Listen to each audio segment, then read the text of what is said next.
We're here in Tate Modern for a very exciting series of experiments and experiences.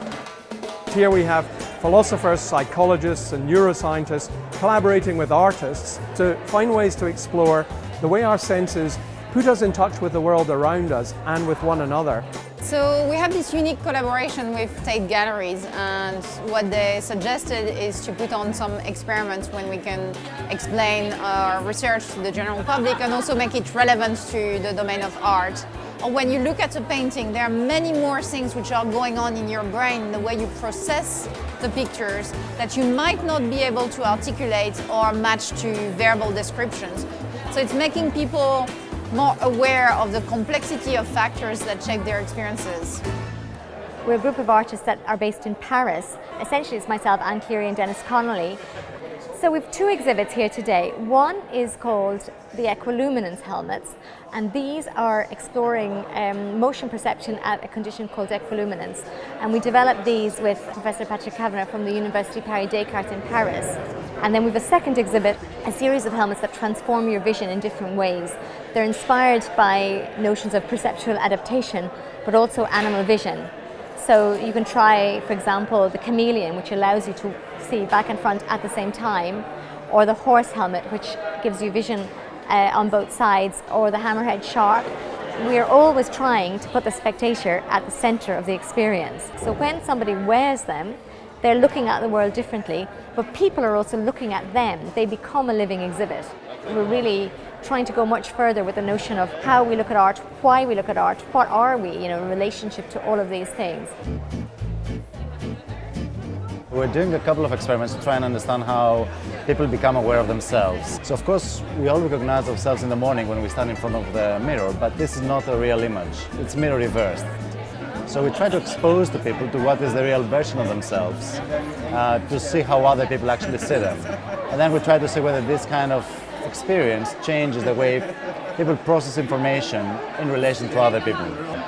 The other experiment looks at how you may become aware of your heartbeat. And they can use the slider so that the heart on the screen actually matches their own heartbeat.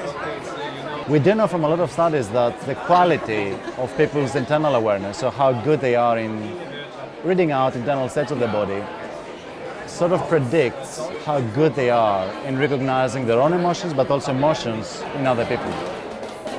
There are various experiments on the floor where we wanted to make people aware of how dependent their way of experiences the world is on sort of basic features about their bodies that they're not, again, really aware of. And here we just changed a very basic thing, which is basically the size of your nails.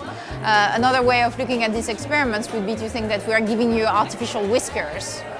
And so there's not this neat divide between your body and artifacts and objects. You actually integrate them very quickly in your own bodily experience.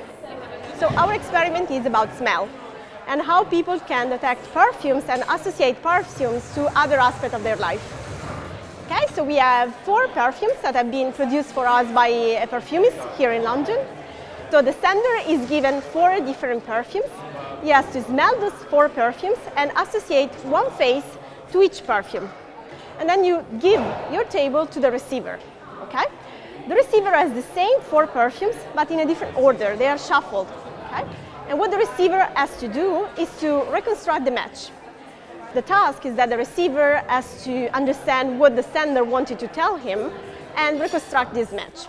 People are better in communicating when they can first discuss and then transmit a message to someone else. Has been proven with many different stimuli, but has never been done before with smell. So we want to test whether this is true also for our sense of smell. A very interesting issue is whether our facial expression are equally expressive, or there is one half of our face which is more expressive. And people believe it is the left half of the face, notably because it is controlled by the right hemisphere of our brain, which is more specialized in controlling our emotional self.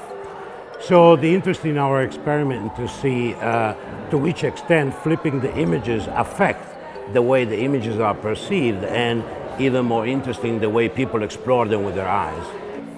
So we've seen lots of examples of crossing of disciplines where we've got genuine interaction between people in the humanities and people in the science, informing each other's work, learning from each other, and jointly doing something that they couldn't do in their discipline alone. And it's seeing that way in which disciplines working together can produce something greater than the whole. That's what's exciting about the science and culture theme. And as that theme is embedded into the workings of the Arts and Humanities Research Council, people will start to take it for granted that we need that kind of strong interdisciplinary connection and the real innovation that drives.